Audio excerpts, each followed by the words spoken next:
지난주에는 가룟 유다의 입맞춤을 말씀드렸죠. 그것은 배신의 입맞춤이라고 얘기할 수가 있겠습니다. 유다는 그 입맞춤으로 예수님을 대제사장들에게 팔아 넘겼습니다. 입맞춤을 할 정도로 가까이 다가갔지만 사실은 예수님을 사랑한 게 아니었죠. 오늘 본문에도 가룟 유다 같은 입맞춤을 하는 사람이 나오는데 그 이름은 바리새인 시몬이라고 하는 친구입니다. 당시 바리새인들은 예수님을 증오했습니다. 왜냐하면 지가 하나님이다, 자기가 하나님이다 이렇게 얘기를 하니까 하나님을 신성모독하는 사람이다. 그래서 이제 예수님을 굉장히 증오하게 됐죠. 그런데 바리새인 시몬은 이례적으로 예수님을 자신의 집으로 이렇게 초청을 합니다. 본문 36절입니다. 한 바리새인이 예수께 자기와 함께 잡수시기를 청하니 이에 바리새인의 집에 들어가 앉으셨을 때에 겉으로 보면 그의 예수님의 초청은 굉장히 예의가 있어 보였습니다. 하지만 그의 속마음은 웃는 얼굴로 예수님께 입맞췄던 가룟 유다의 마음과 거의 동일한 그런 모습과 마음이었다 해도 과언은 아니었습니다. 거리는 굉장히 가까웠지만 마음은 천리말리였다 이렇게 볼 수가 있겠죠. 그 이유는 예수님을 고발할 증거를 찾기 위한 생각을 이 바리새인 시몬도 하고 있었기 때문에 그렇다는 얘기입니다. 그런데 그때 예수님이 그곳에 계신다는 소문을 들은 한 여인이 대단한 용기를 가지고 예수님 앞에 나왔어요. 그는 죄인이었기 때문에 그래요. 본문 37절입니다. 그 동네에 죄를 지은 한 여자가 있어. 그녀는 동네에서 소문난 죄인입니다. 당시 유대인들이 여성을 가리켜 죄인이라 부르는 이유가 있었어요. 그 여인은 당시에 몸을 파는 여인이었기 때문에 그렇습니다. 이 여인이 죄인이라는 수식어를 가지고 이 동네에서 지내는 것은 정말 어려운 일이었어요. 유대인들은 죄인들과 접촉하는 것을 율법으로 금지시켰습니다. 그러다 보니 여인에게 친구도 없고 그 다음에 가족도 멀리 할 수밖에 없었고 그리고 사회생활을 못하니 정말 형편도 많이 어려웠을 것 같습니다. 행색이 볼품이 없었어요. 그런데 이 여인이 그 어려운 상황을 뚫고 예수님에게 나아갔다는 얘기입니다. 이 여인이 예수님께 나온 이유는 하나입니다. 예수님을 너무나 만나고 싶었고 예수님을 너무나 사랑하기 때문에 그렇습니다. 37절입니다. 예수께서 바리새인의 집에 앉아 계심을 알고 향유 담은 옥합을 가지고 와서 이 여인이 향유 옥합을 들고 예수님께 나왔는데 예수님께 그것을 부어드리기 위해서 가져왔어요. 향유라는 것은 너무나 귀하고 값진 거죠. 엄청나게 귀한 건데 힘든 여인이 어떻게 이 향유를 만들었는지는 모르겠지만은 여하튼 자기의 전 재산인지 뭔지는 모르겠지만은 이 옥합을 가지고 예수님께 나와서 이것을 부어드리려고 하는 그 여인의 그 가득한 마음을 예수님은 벌써 알고 있었어요. 그녀는 예수님에 대한 소문을 들었기 때문에 만나고 싶었고 그래서 바리새인 시몬의 집에까지 한마디로 얘기하면 쳐들어간 거죠. 쳐들어간 거죠.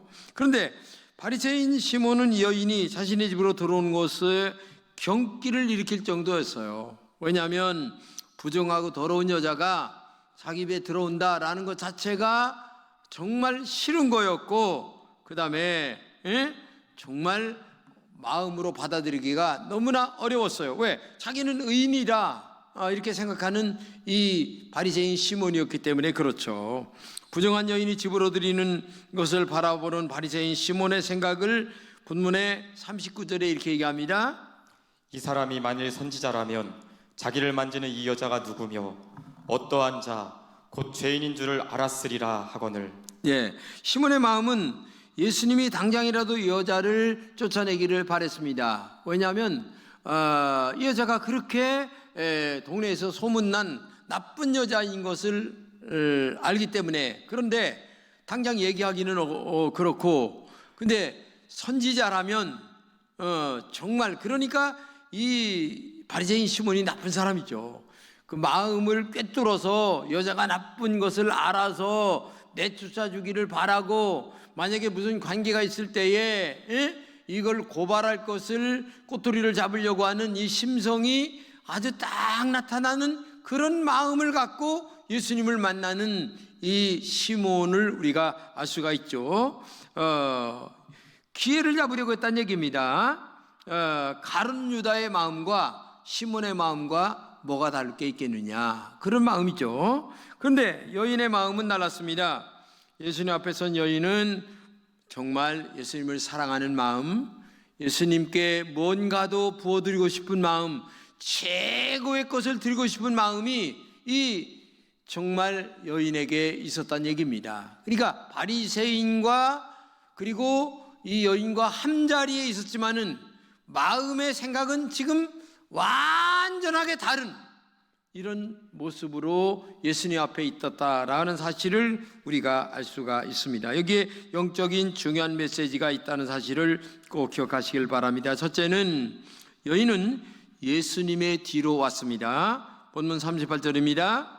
예수의 뒤로 그 발 곁에 서서 여인은 죄인이기 때문에, 자기가 죄인인 걸 알기 때문에 예수님 앞에 설 수가 없어요.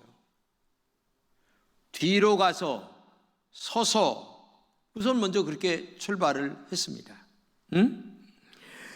눈초리가 굉장히 따가웠습니다. 하지만 감히 예수님 앞에 설 수가 없는 자기 자신을 알 수가 있어요. 내가 동네에서도 소문난 죄인이고 내가 봐도 내가 죄인인데 어떻게 감히 예수님 앞에 설 수가 있겠느냐. 한마디로 얘기하면 여인은 굉장히 겸손했습니다. 세상에도 겸손한 사람을 칭찬하죠. 하물며 예수님 앞에 바짝 엎드리는 영적 자세가 우리에게 있어야 된다는 얘기입니다. 그분은 만왕의 왕이십니다. 오늘날 사람들이 예수님 앞에 겸손하지 못한 이유가 자기는 죄인이 아니라고 생각하기 때문에 교회 나올 때에도 당당하게 나옵니다. 하나님 앞에 당당하게 신앙생활합니다. 바리새인 시몬처럼 말입니다. 이것이 오늘 우리들의 모습이 아닌가 하는 생각을 가져볼 수 있다는 얘기입니다. 예루살렘 성문을 지나치는 예수님을 바라보던 군중들이 있었습니다. 이때 그들은 호산나 호산나, 하나님을 찬양했는데 호산나는 뭡니까? 나를 제발 구원해 주세요, 그런 뜻입니다. 그런데 이렇게 불렀던 그들이 막상 예루살렘에 올라가자 자기들에게 별 볼 일 없다고 느껴지자 예수님을 못 박으라고 소리치던 그들이었습니다. 언제나 신앙생활할 때에 유익이냐 이익이냐 손해냐 이것만을 따지고 교회 나온다는 얘기입니다. 하나님이 그런 마음을 모르시겠습니까? 하나님은 그런 마음을 갖고 나오는 사람들에게 축복하지 않아요. 계산 가지고 나오는 사람들에게 축복하지 않아요. 난 죄인 중에 계십니다, 정말 말할 수 없는 죄인입니다라고 하는 이 본문의 여인처럼 나오는 그 마음과 중심, 신앙을 가지고 나올 때 하나님이 그 사람을 축복하시고 인도하신다는 사실을 우리가 알아야 됩니다. 그렇기 때문에 항상 우리는 겸손하게 주 앞에 나와야 됩니다. 본문의 여인처럼 겸손히 예수님의 뒤에 서기를 바라시는 마음이 있다는 것을 알아야 됩니다. 예수님 앞에서 겸손한 사람은 인생을 함부로 살지 않아요. 성경 말씀에 순종합니다. 성경 말씀에 겸손합니다. 때로 이해하지 안 되는 말씀이랄지라도 하나님의 말씀이기 때문에 계산하지 않고 충성한다는 얘기예요. 근데 우리는 딱 교회 나와서 앞뒤 좌우 다 계산합니다. 이렇게 되면 손해되고 이렇게 되면 이익이 되고 하는 것들을 계산하며 신앙생활하는데, 아니 전능하신 하나님이 그 심성을 모르시겠습니까? 그렇기 때문에 이 여인과 시몬과의 신앙의 차이를 볼 때에 정말 시몬처럼 계산하는 신앙, 아니면 여인처럼 계산 없이 부어드리는 신앙인가? 우리는 깊게 생각하면서 하나님 앞에 나오는 영적 마음이 여러분들에게 있기를 진심으로 축복합니다. 두 번째는 여인은 눈물로 예수님을 그 발을 적시고 이렇게 말하고 있어요. 38절입니다. 눈물로 그 발을 적시고. 여러분, 눈물로 그 발을 적셨다고 하는 말이 어떻게 생각하십니까? 눈물을 얼마나 흘려야 예수님의 발을 적실 수가 있겠습니까? 정말 이 여인이 눈물을 펑펑 쏟아서 한 10분, 20분이라도 눈물이 그렇게 흐를 수 있었을까요? 그러니까 이 문헌을 보니까 이런 말이 나와요. 눈물병이라는 이야기가 나와요. 그 말은 뭐냐면 평상시 유대인들은 눈물 흘릴 때에 작은 호루병 같은 것에다가 눈물을 이렇게 담는다는 겁니다.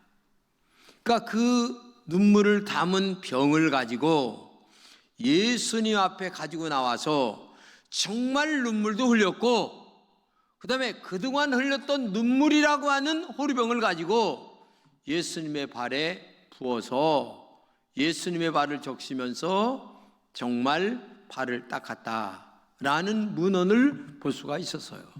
저도 이해가 안 되니까 여러 문헌을 살펴보니까 그 눈물병이라고 하는 그런 이야기가 나오더란 얘기죠. 눈물병이라고 하는 말은 한마디로 얘기하면 그 사람의 삶의 농축한 일생의 그의 지금까지의 삶을 농축한 삶의 전부를 담은 그 아픔과 슬픔을 담은 전부를 부어드리는 그런 내용이라고 볼 수가 있는 거죠. 근데 지금 이 여인의 자신의 삶이 담긴 눈물병을 예수님 앞에 쏘았어요. 예수님께 쏟으신 눈물병만 생각하면 오늘 우리가 쏟지 못할 것은 아무것도 없습니다. 근데 교회 나올 때 내가 한 것만 생각해요. 내가 지금 봉사한 것만 생각해요. 주님이 이 고난주간을 맞이하면서 나에게 얼마나 많은 것들을 쏟아서 나를 한번 이제 매일마다 한 단락씩 이렇게 성경을 보면서 우리가 한 주간을 지나가게 되는데, 한 주간 동안 얼마나 예수님이 나를 사랑하신 나를 생각해 본다면 아마 여러분도 눈물병을 쏟아서 예수님의 발을 씻길 정도의 마음과 중심이 생겨야 될 줄로 믿습니다. 그게 진정한 믿음이고, 그게 진정한 신앙이고, 그게 진정한 하나님이 축복하는 믿음인 줄로 믿습니다. 세 번째는 여인은 자기 머리카락으로 예수님의 발을 닦았다고 얘기합니다. 본문 38절에 이렇게 얘기합니다. 자기 머리털로 닦고. 여러분, 아마 이 여인의 머리는 숏카트가 아닌 것 같아요. 에? 아마 길은 머리털인 것 같아요. 아마 여기까지 뒤에까지 철렁철렁 내려오는 머리털이 아닌가 하는 생각을 가져봐요. 그런데 그 머리카락을 풀어헤치고 예수님의 발을 닦았습니다. 근데 이런 행동은 그 당시로 돌아가 보면 굉장히 파격적인 행동입니다. 왜냐하면 유대 당시의 문화로 돌아가 보면 여자가 머리카락을 헤친다는 것은 아무 데서나 할 수 있는 게 아니에요. 오직 한 가지, 남편 앞에서만 머리카락을 풀어 헤칠 수 있다는 얘기입니다. 그러면 지금 예수님 앞에서 머리카락을 풀어 헤쳤다라고 하는 말은 예수님을 지금 누구로 생각하고 있느냐라고 하는 여인의 심성이 달려 있는 거예요. 영적으로 당신만 진정한 내 남편입니다. 나는 세상에서 남편도 없습니다. 근데 예수님만이 진정한 나의 남편입니다. 그렇기 때문에 내 머리카락을 흩어 헤칠 수 있고 당신 앞에서만 이런 행동을 보일 수가 있다고 하는 그 마음의 진솔함을 보여드리는 모습이 바로 이 여인의 머리카락을 흩었다라고 하는 것을 우리가 볼 수가 있는 거죠. 한마디로 얘기하면 예수님이 나의 진정한 신랑이라고 하는 고백. 세상 즐거움을 신랑처럼 모셨습니다. 그러나 이제는 예수님만 신랑으로 모시겠다고 하는 이 여인의 진실한 고백을 우리가 볼 수 있는 거죠. 그렇기 때문에 다시 말해서 예수님이 나의 진정한 주인이라고 하는 그런 모습을 볼 수가 있다는 얘기입니다. 오늘도 마찬가지입니다. 예수님이 우리의 신랑이 되어야 된다는 얘기입니다. 나의 신랑이 되어야 된다는 얘기입니다. 신부는 신랑만 바라봅니다. 왜냐하면 신부는 신랑 없이는 존재할 수가 없어요. 남편 없이는 존재할 수가 없어요. 우리 역시 예수님 없이 존재할 수 없는 영적인 신부입니다. 이것이 하나님께 우리와 맺기를 원하시는 영적 관계입니다. 진실로 부탁합니다. 오늘 우리들이 오직 주님 앞에서만 우리의 영적인 머리카락을 풀을 수 있는 주님과 나와의 영적 관계가 신랑과 그 다음에 물주, 나를 먹여 살리고 나의 생명의 주인이 되신다는 그런 신앙 고백이 여러분들에게 분명하게 있기를 진심으로 축복합니다. 네 번째는 여인은 예수님의 발에 입맞춤을 하였다고 말씀하고 있어요. 38절입니다. 그 발에 입맞추고 향유를 부으니. 여러분, 이 시험하는 여인은 예수님 발 아래 엎드려 그 발에 입을 맞추었어요. 발이라고 하는 것은 인간의 몸에서 제일 더럽고 냄새가 많이 나는 곳이에요. 여러분 생각해 보세요. 지금 남편이 밖에 나갔다가 하루 종일 신었던 신발을 벗고 들어왔어요. 그러면 그 남편 발에다가 입을 맞출 수 있겠어요? 지금 예수님이요, 하루 종일 돌아다녔어요. 유대인들은 샌들을 신어요. 지금 들어왔어요. 근데 바리새인 시몬은 손 씻을 물, 발 씻을 물 안 줬어요. 그러니까 예수님 지금 발 안 닦았어요. 근데 거기다가 이 바리새인 시몬은 키스 안 했습니다. 근데 이 여인은 지금 머리카락을 풀고 예수님이 냄새나는 그 발에 지금 입을 맞췄어요. 이건 보통 문제가 아닙니다. 내 남편에게 하루 종일 신었던 신발 신고 돌아다니다가 벗고 들어온 남편에게 발도 못 맞추는 우리들인데, 이 여인은 지금 예수님에게 지금 발을 맞췄어요. 그러면 얼마나 사랑하느냐, 얼마나 사모하느냐, 나의 전부를 드린다. 냄새가 지금 중요한 게 아니다. 더러운 발이 중요한 게 아니다. 나는 더러운 발보다도 냄새보다도 예수님을 훨씬 더 사랑합니다 나가는 마음이 이 여인 속에 담겨져 있기 때문에 머리카락을 헤치고 그 다음에 거기다가 좋은 냄새가 나도록 향유를 부으면서, 그것도 없는 여인이 향유를 부으면서 주님을 사랑한다고 하는 그 표시를 하는 이 어여쁜 마음을 전능하신 하나님이 왜 모르겠느냐. 보통의 마음으로 할 수 없는 일입니다. 이것은 예수님을 진정으로 사랑하는 마음이 없이는 할 수 없는 행동입니다. 예수님의 발이 거룩한 하나님의 발인 것을, 그리고 전능하신 예수님의 하나님의 발인 것을 알기 때문에 입을 맞출 수 있는 이런 신앙의 모습이 나왔다는 것을 알아야 돼요. 하나님 앞에 나올 때에, 예수님 앞에 나올 때에 내가 하나님이 어떤 분이신가, 나의 생명을 정말 책임질 수 있는 분이다, 나의 축복과 저주를 책임지는 분이야, 이분이 아니면 나는 못 살아, 내 사업도 이분이 잘되게 할 수 있고 망하게 할 수도 있는 분이야. 그렇기 때문에 나는 하나님 앞에 바른 신앙으로 나가야 돼. 이런 마음과 중심을 가지고 나올 때에 그게 진실한 믿음이고 아름다운 믿음이 아니겠습니까? 어쩌면 지금까지 우리는 유다의 입맞춤과 같은 배신으로 예수님을 못 박는 사람이었는지 모르게 신앙생활을 하는지 모릅니다. 말과 고백이 너무 다른 나의 죄 때문에 예수님이 골고다에 오르셨습니다.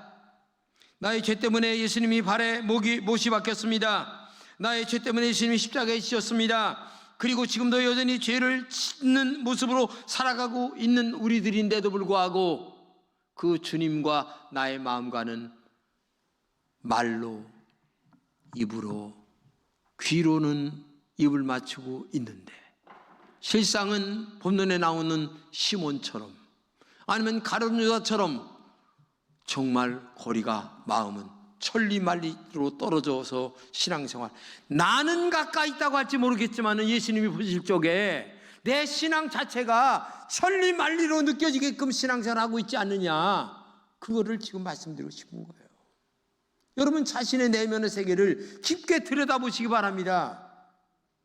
나는 지금 어떤 모습으로 신앙생활, 예수님이 보실 때에 정말 여인애처럼 입맞추는 신앙인가, 아니면 가룟 유다처럼 입맞추는 신앙인가, 어떤 믿음으로 내가 지금 신앙생활하고 있는가를 깊게 진실되게 우리가 나를 들여다봐야 되지 않겠느냐. 이제부터 우리는 예수님의 발에 여인처럼 사랑하는 마음으로 거룩한 입맞춤을 드리시기 바랍니다. 나의 죄를 용서하시기 위하여 십자가를 지시고 골고다로 오르신 예수님의 발을 생각하면서 그 발에 입맞추는 영적인 자세로 하나님 앞에 날마다 나와야 될 줄로 믿습니다. 그럴 때에 하나님의 축복의 역사가 있기 시작하는 거예요. 이 여인에게 예수님이 마지막 두 가지 말씀을 하십니다. 오늘 48절입니다. 이 여자에게 이르시되 내 죄 사함을 받았느니라. 제일 중요한 게 이 여인에게 한 맺힌 이야기가 뭐예요? 죄인이야. 죄인 중에 괴수야. 지나가다 보면 뒤에서 아이고 저거 죄인 지나가네. 근데 이 전능하신 하나님이, 살아계신 예수님이 딱 한마디 하시는데 너 죄사함 받았다. 그리고 또 한마디가 하시는데 이제 하나님의 자녀야. 구원받았어. 천국 갈 수 있어. 세상에 이제까지는 들리는 것마다 죄인, 들리는 것마다 죄인 지나간다. 아이고 더러워. 이 소리만 평생 듣고 살았는데 오늘 예수님은 세상에 그렇게 의롭다고 하는 바리새인 시몬은 옆에 놔두고 그에게는 한마디 말씀 안 하시고, 잘났다고 하는, 똑똑하다고 하는 그에게 한마디 말씀 안 하시고 두 마디입니다. 죄사함 받았다. 너 구원받았다. 이 축복의 말씀을 들려주시는 은혜로움이 있었다는 사실을 기억하시기를 바랍니다. 이 여인은 신분상으로는 죄인이었습니다. 그러나 내면 속에서 예수님을 정말 사랑했어요.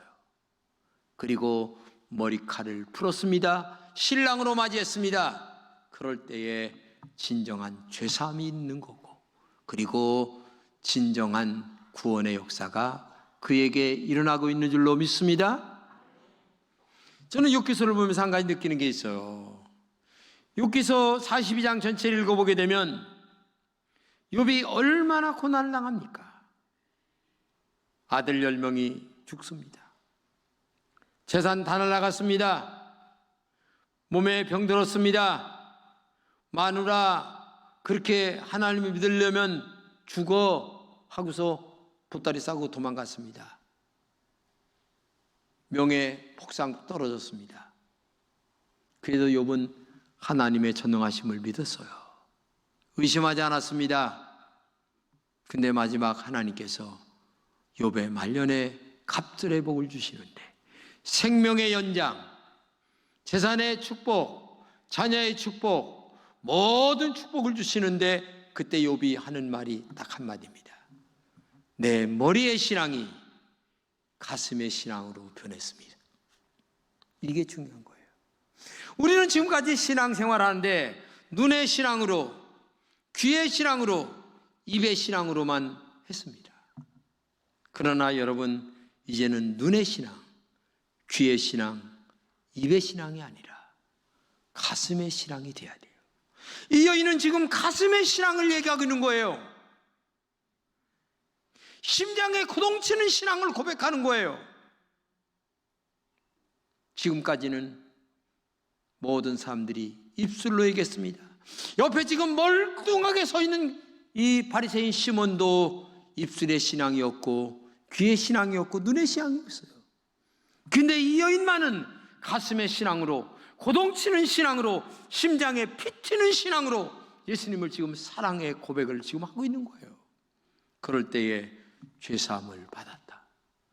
너 이제 천당 간다. 내가 너를 축복해. 네 사업 잘 되게 할 거야. 걱정 말어.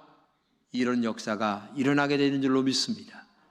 그렇기 때문에 갸냘프고 어설프고 그 다음에 눈에 보이는 하나님 인정하지 않는 이런 입맞춤은 다 집어치우시고 오늘 사랑의 입맞춤, 오직 진실한 입맞춤이 이 여인처럼 여러분들 속에 일어날 수 있기를 진심으로 축복합니다.